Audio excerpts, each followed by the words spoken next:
கொழும்பில் சொகுசு அடுக்குமாடி குடியிருப்புகளை வாங்க, அழகான வீடுகளை கட்டிக்கொள்ள ராயல்டி இன்ஜினியரிங், வெள்ளவத்தை ஐபிசி ரோட்டில், வெள்ளவத்தை ஃபசஸ் லேனில்.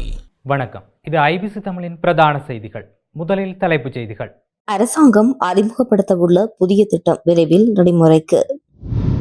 நள்ளிரவு முதல் லிட்ரோ சமையல் எரிவாயு விலை குறைப்பு. பொக்கட்டிச்சோலை முனைக்காடு மயானத்திலிருந்து ஆபத்தான பொருள் மீட்பு. ETF கொடுப்பனவு முறையில் புதிய மாற்றம் கட்டாயமாகும் நடைமுறை. தவிசாளர் தியாகராஜா நிரோஷ் உள்ளிட்ட சிலருக்கு எதிராக நீதிமன்றம் பிறப்பித்துள்ள உத்தரவு. தீவிரமடையும் எல்னினோ, உலக நாடுகளுக்கு ஐநா வானிலை அமைப்பு எச்சரிக்கை. நீதிமன்றம் முன்னால் பதற்றம், தனிநபர் திடீர் போராட்டம்.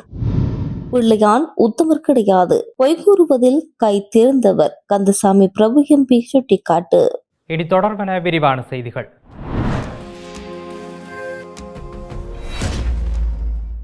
தேசிய போதைப்பொருள் ஒழிப்பு பிரச்சாரத்தின் ஒரு பகுதியாக பிள்ளைகள் போதைப் பொருட்களை பயன்படுத்தியுள்ளார்களா என்பதை பெற்றோர்கள் தனிப்பட்ட முறையில் சோதித்துக் கொள்ள உதவும் போதைப்பொருள் பரிசோதனை கருவிகளை சந்தையில் அறிமுகப்படுத்துவது குறித்து அரசாங்கம் பரிசீலித்து வருகின்றது. ஜனாதிபதி அனுரகுமார திசாநாயக்கன் தலைமையில் ஜனாதிபதி செயலகத்தில் நடைபெற்ற போதைப்பொருள் அச்சுறுத்தலை ஒழிப்பது தொடர்பாக பிரதம ஏகத தேசிய செயற்பாடுகள் சபை கூட்டத்தில் இந்த முன்மொழிவு விவாதிக்கப்பட்டுள்ளது. ஜனாதிபதியின் ஊடக பிரிவின்படி பெற்றோர்கள் தங்கள் பிள்ளைகளுக்கு தனிப்பட்ட முறையில் போதைப்பொருள் பரிசோதனைகளை மேற்கொள்வதற்கு ஏதுவாக இந்த கருவிகள் மருந்தகங்கள் மூலம் வழங்கப்படும். பாடசாலைகளில் விழிப்புணர்வு திட்டங்களை விரிவுபடுத்துதல், பாடசாலை மாணவர்களிடையே போதைப்பொருள் பயன்பாடு குறித்து நாடு தழுவிய கணக்கெடுப்பு அறிமுகப்படுத்தல் மற்றும் போதைப்பொருள் அடிமையானவர்களுக்கான மறுவாழ்வு சேவைகளை மேம்படுத்தல் உள்ளிட்ட போதைப்பொருள் துஷ்பிரயோகத்தை எதிர்த்து போராடுவதற்கான நடவடிக்கைகளை வலுப்படுத்துவதிலும் இந்த கூட்டம் கவனம் செலுத்தியுள்ளது. மேலும் கைப்பற்றப்பட்ட போதைப் பொருளை அளிக்கும் பணிகளை துரிதப்படுத்துதல், தடயவியல் சோதனைகளை மேம்படுத்தல், கடல்சார் போதைப்பொருள் தடுப்பு நடவடிக்கைகளை வலுப்படுத்தல் மற்றும் போதைப்பொருள் பயன்படுத்துவோரின் மறுவாழ்வுக்கான சட்டத்தை இறுதி செய்தல் ஆகியவற்றுக்காக திட்டங்களை அரசாங்கம் ஆய்வு செய்கின்றது. நேற்று நள்ளிரவு முதல் லிட்ரோ எரிவாயுவின் விலை குறைப்பதாக லிட்ரோ நிறுவனம் அறிவித்துள்ளது. அதன்படி 12.5 கிலோ வீட்டுப்போக எரிவாயு சிலிண்டரின் விலை 300 ரூபாவால் குறைக்கப்படு. அதன் விலையானது 4465 என தெரிவிக்கப்பட்டுள்ளது. மேலும் 5 கிலோ எரிவாயு சிலிண்டரின் விலையானது 118 ரூபாவால் குறைக்கப்பட்டு அதன் புதிய விலை 1792 ரூபாவாக விற்பனை செய்யப்படுகின்றது. இந்த நிலையில் 2.3 கிலோ எரிவாயு சிலிண்டரின் விலையானது 55ஆல் குறைக்கப்பட்டு அதன் புதிய விலை 735 விற்பனை செய்யப்பட உள்ளது. பொக்கட்டிச்சோலை போலீஸ் பிரிவில் உள்ள முனைக்காடு பொது மயானத்தில் கைவிடப்பட்டிருந்த கைக்குண்டு ஒன்று நேற்று முன்தினம் வியாழக்கிழமை மீட்டுள்ளதாக கொக்கட்டிச்சோலை போலீசார் தெரிவித்துள்ளனர். குறித்த மயானத்துக்கு சம்பவ தினமான சென்றிருந்த நபர் ஒருவர் அங்கு கைவிடப்பட்டிருந்த கைக்குண்டு ஒன்றை கண்டு போலீசாருக்கு அறிவித்துள்ளார். அதையடுத்து அங்கு சென்ற போலீசார் விசாரணைகளை மேற்கொண்டு குண்டை செயலிழக்க விசேட அதிரடிப்படையினரை வழிவகுத்துள்ளனர். இதனைத் தொடர்ந்து குறித்த கைக்குண்டை செயலிழக்க நீதிமன்ற அனுமதியை பெற்று நேற்று செயலிழக்க செய்வதற்கான நடவடிக்கையினை மேற்கொண்டுள்ளனர். ஊழியர் நம்பிக்கை பொறுப்பு நிதிய சபை பங்களிப்பு கொடுப்பனவுகள் பற்றி விசேட அறிவுறுத்தலை விடுத்துள்ளது. 15 அல்லது அதற்கு மேற்பட்ட ஊழியர்களை கொண்ட சகல நிறுவனங்களும் தமது ETF பங்களிப்பு கொடுப்பனவுகள் மற்றும் மாதாந்த அறிக்கைகளை இனிமேல் முழுமையாக டிஜிட்டல் முறையில் மட்டுமே சமர்ப்பிக்க வேண்டும் என்று அறிவிக்கப்பட்டுள்ளது. இதன் பிரகாரம் எதிர்வரும் அக்டோபர் 30 முன்னதாக செலுத்தப்பட வேண்டிய ETF பங்களிப்பு கொடுப்பனவிலிருந்து இந்த கட்டளை கண்டிப்பாக நடைமுறைப்படுத்தப்படும் என ஊழியர் நம்பிக்கை பொறுப்பு நிதியம் அறிவித்துள்ளது. இதற்காக நியமிக்கப்பட்ட 9 வணிக வங்கிகளூடாக டிஜிட்டல் வங்கி சேவைகள் வசதிகள் வழங்கப்பட்டுள்ளது.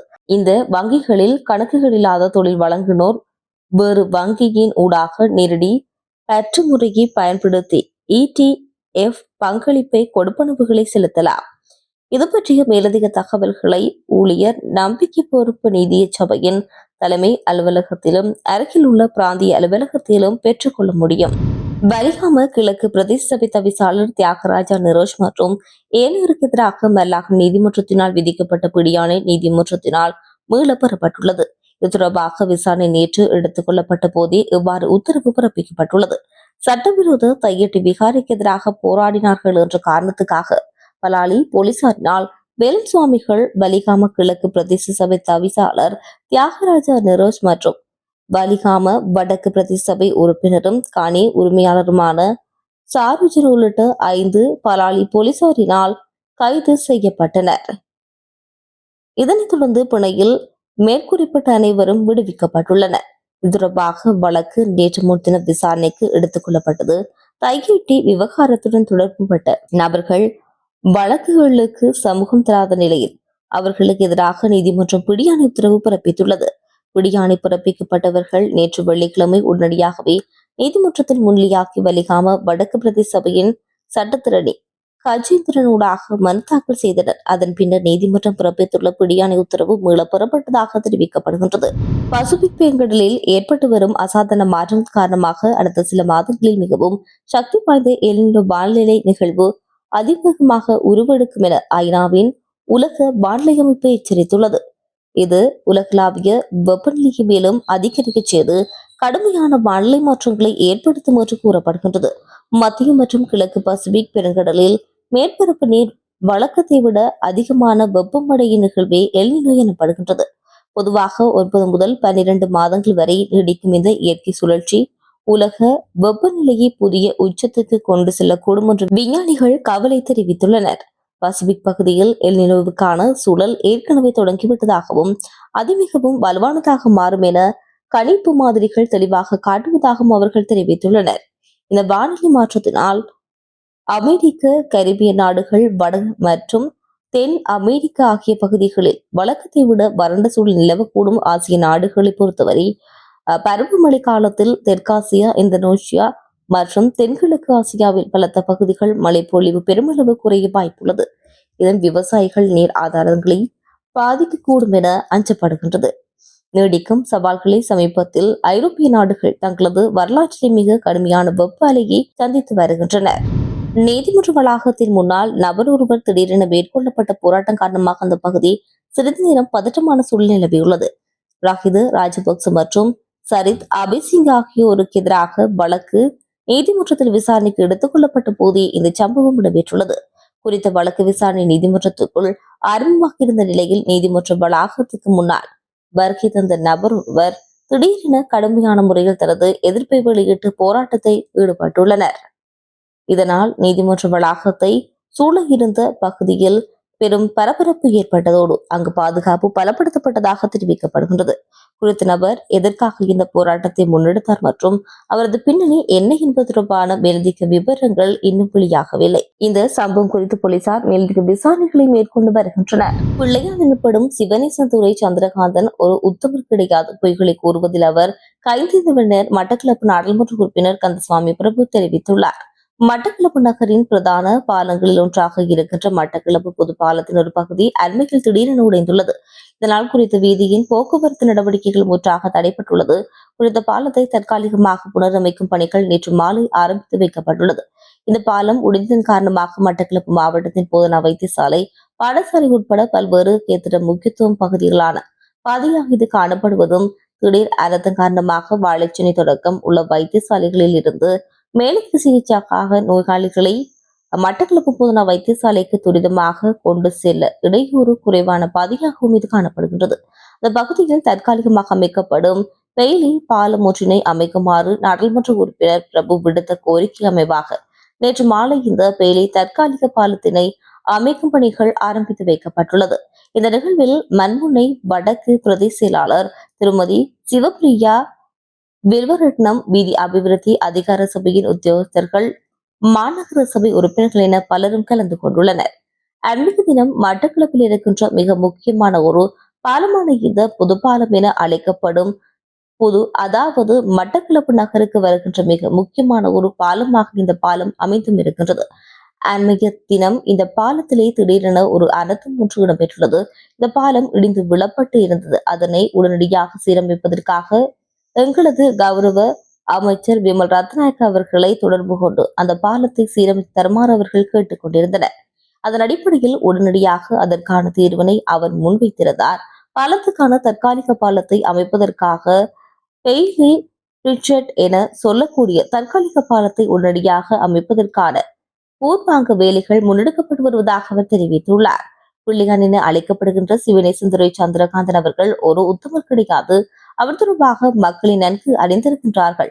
பொய்களை கூறுவது தொடர்பாக 60 தினங்களில் அவர் தொடர்பான விசாரணைகள் முன்னெடுக்கப்பட்டு வருகின்றது. ஒரு பேராசிரியரை கொலை செய்த தொடர்பான குற்றச்சாட்டுகள் இப்போது நீதிமன்றத்திலே விசாரிக்கப்படுகின்றது. அதனோடு ஒத்ததாக இன்னும் பல குற்றச்செயல்கள் கொலைகளோடு சம்பந்தப்பட்டதாக அது தொடர்பான விசாரணைகள் தற்போது முன்னெடுக்கப்பட்டு வருகின்றது.